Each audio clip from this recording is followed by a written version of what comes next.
Welcome back to my channel earth mom Dehradun. और guys, जनाब का आ गया है नया व्लॉग। जैसे कि आप सब जानते ही हैं कि जनाब हमेशा 8-10 दिन के बाद ही पूरा लमसम करके एक व्लॉग डालते हैं, तो आज जनाब का भी लेटेस्ट व्लॉग आ गया है। आई थिंक आप में से बहुत सारे लोगों ने व्लॉग देख भी लिया होगा।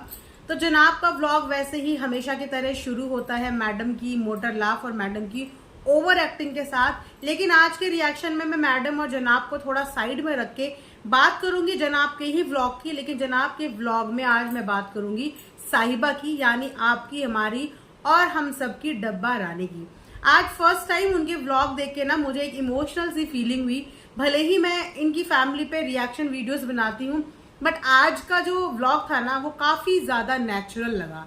और मुझे ऐसा लगा कि लगता है इस फैमिली ने हम लोगों को सुनना शुरू कर दिया है, क्योंकि जितने सारे पॉइंट्स मैंने अपनी पास्ट वीडियोस में हाईलाइट करे थे उनमें से बहुत सारे पॉइंट्स पे आज इन फैमिली ने वर्कआउट किया है। वो मैं आपको नेक्स्ट वीडियो में बिल्कुल एक्सप्लेन करूंगी, बट उससे पहले हम लोग आज डब्बा के बारे में बात करेंगे। जैसे ही डब्बा घर में पहुंचती है, डब्बा को पहले तो बहुत ज्यादा अच्छी इज्जत खातिरदारी दी गई, जो शायद शादी के बाद मैंने आज पहली बार ही देखी होगी। इससे पहले भी उन लोगों ने उनके लिए डिनर और लंच प्लान किया है, बट जिस तमीज और जिस इज्जत के साथ डब्बा और फनी को बुलाया गया था ना, वो वाकई में बहुत ही अच्छा जेस्चर था एक भैया भाभी की तरफ से।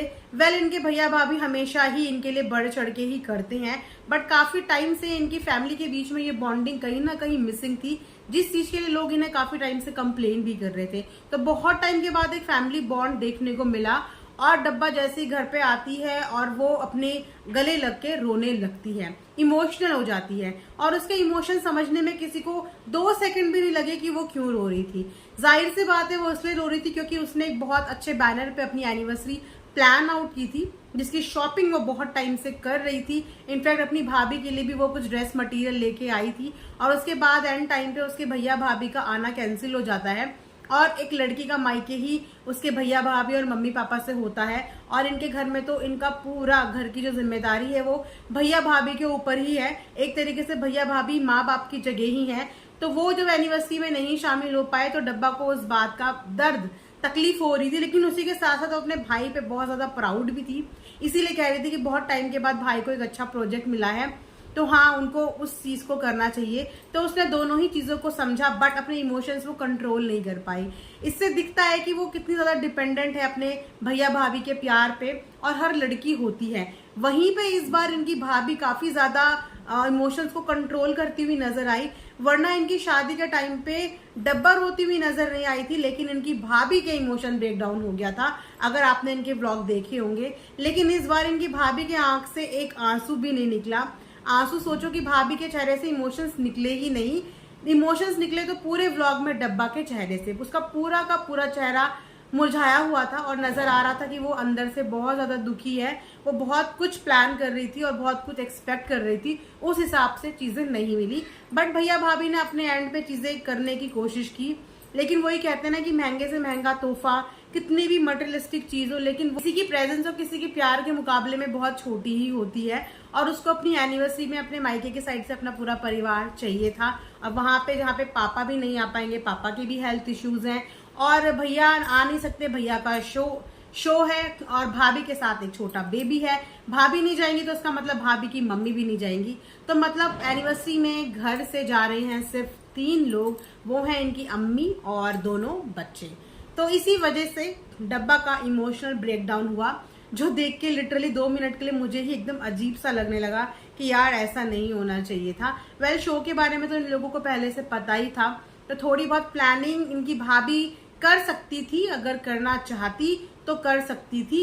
1-2 दिन के लिए कुछ नहीं होता, 1-2 दिन के लिए अटेंड करती और आ जाती, क्योंकि वैसे भी तो ये मुंबई में तो एक जगह से दूसरी जगह जाने में भी आपको 1-2 घंटे का ट्रैवल लग जाता है। वहीं पे ये आराम से फ्लाइट से जा सकते थे और अटेंड करके आ सकते थे, बट अपनी अपनी प्रायोरिटीज, अपनी अपनी जिम्मेदारियां। तो आज के व्लॉग में थोड़ी सी ये चीज मुझे बहुत ज्यादा टची लगी। उसके बाद इनकी भाभी ने जिस तरीके से सबको अच्छे से खाना खिलाया, भाई ने जिस तरीके से सबको अच्छे से ट्रीट किया, वो लग रहा था कि बहुत टाइम के बाद इन्होंने उन लोगों को एक स्पेशल फील कराया है। अब आई डोंट नो कि इस बीच में फैमिली के बीच में इतने ज्यादा डिफरेंसेस क्यों आ गए थे, इतनी ज्यादा फॉर्मेलिटीज क्यों नजर आ गई थी, लेकिन बहुत टाइम के बाद आज एक फैमिली बॉन्ड देखने को मिला कि यस लगा कि कुछ चीजें शायद रिजॉल्व हो रही हैं। और मैडम का हमेशा की तरह अपने जनाब और अपनी ओवर एक्टिंग, उसके बारे में मैं एक सेपरेट वीडियो जरूर बनाऊंगी, बट ये वीडियो बनानी बहुत जरूरी थी। इससे उन अनुभक्तों को पता चल जाएगा कि जो रिएक्शन वीडियोस बनाते हैं वो हमेशा किसी के लिए नेगेटिव ही नहीं बोलते। हमारा भी दिल है और हम भी कुछ सोच समझ के फील करके ही बोलते हैं। जब जब हमें जिस व्लॉग में हमें कोई चीज लगी कि ये चीज अच्छी नहीं हो रही है, उस चीज के लिए हमने हमेशा नेगेटिव बोला, और जो चीज हमें व्लॉग में अच्छी लगी उस चीज के लिए हमने पॉजिटिव भी हमेशा बोला।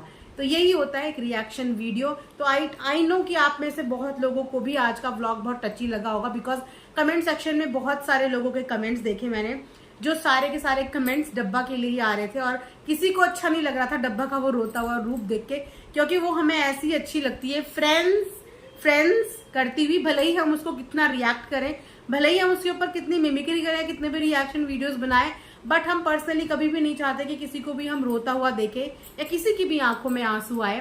तो आप लोग भी बताना कि आपको आज का व्लॉग देख के 1% भी इमोशन फील हुए या नहीं हुए। आई नो कि आप में से सबको हुए होंगे, तो कमेंट सेक्शन में अपनी अपनी फीलिंग्स मेरे साथ जरूर शेयर करना। तो मिलते हैं नेक्स्ट वीडियो में, तब तक अपना ध्यान रखिए, दुआओं में याद रखिए। Thanks for watching earth mom Dehradun.